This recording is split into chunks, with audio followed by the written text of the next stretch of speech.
today's lesson we're going to practice how to write the equation of a circle if it is in standard form. No, if it's in general form into standard form. So, general form is where we have the equal 0 and all the terms are on the left hand side. Standard form is where you have brackets, and when the equation is in this form, you can read off the center of the circle as well as the radius. However, if I give you the equation of the circle in general form, you can't read off the center of the circle nor the radius.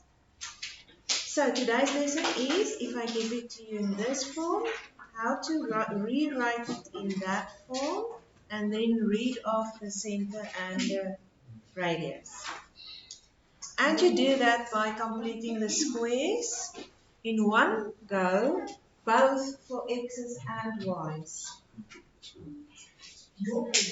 Yes. So, let's start with example 1. Show that this equation can be written in this form. You put all the x's together and you put all the y's together with brackets around it, but leave a little space for completing the square. How do you complete the square? You add half of b squared. So there, I added half of b squared. Where do I get b? From the negative 6x. Here, I added half of b squared. Where did I get that b? From the 10y. But if you add two terms on the left of an equal sign, you also need to add it on the right hand side, the same thing.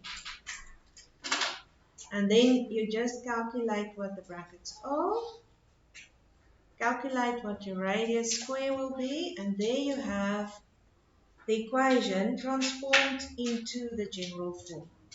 Now you can read off the center and the radius. Are there any questions? Okay.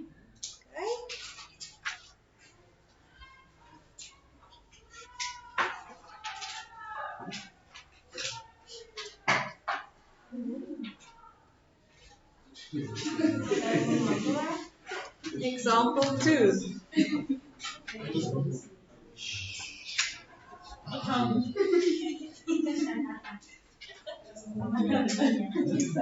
Now they say that here, that's enough.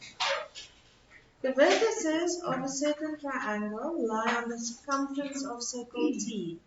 If I call a circle a certain alphabet letter, that means that alphabet letter is the center of the circle. So the center will be T. M, N, and P are the coordinates lying on the circumference. So always draw your picture. Now find the center, the radius, and the equation of the circle. What they did here was they immediately recognized that T will be the center of the circle, and the center is always in coordinate A, B. So what we did now is we calculated from T to the first vertex what the radius square will be, as well as T to P, what the radius will be, as well as T to N, what the radius square will be. And then they say Tm squared will be equal to Tp squared, and Tp squared will be equal to Tn squared. Does that make sense? Nee. Okay. Because those are radii, the squares will be the same. Alright.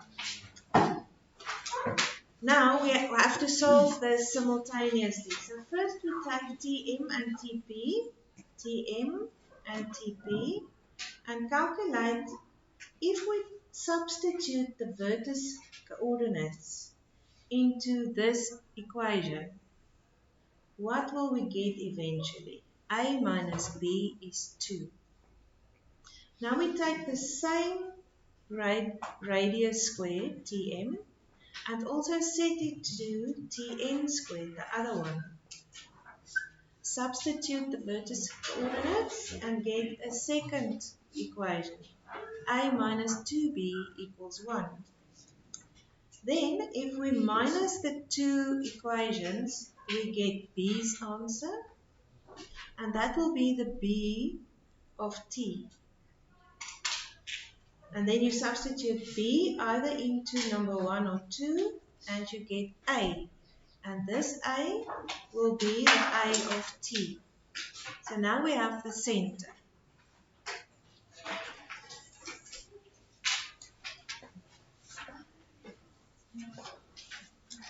Then we take the normal equation of a circle and we substitute 3, 1 into that, as well as any of those vertices lying on the circumference to get the r squared.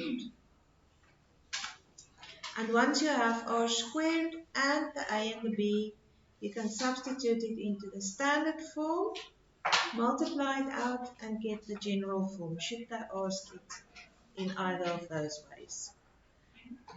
You could also have taken, instead of using the normal equation of a circle, you could have worked out Tn squared, that is one of the radii, by substituting the point and A and B and get your radius. Are there any questions? This one. So we take Tn squared, this one, and you substitute the x and the y, 4 and 1. And is this the distance? Yeah, the distance formula, without the square root. The square root will be Tn equals the square root of these two. Right. But we want Tn squared to get the radius. Okay. But I will do this one if I'm good. Are there any questions? Are you all happy? Okay.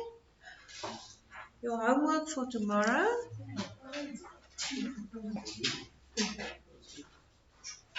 Exercise 3, page 12, number 1 to 5.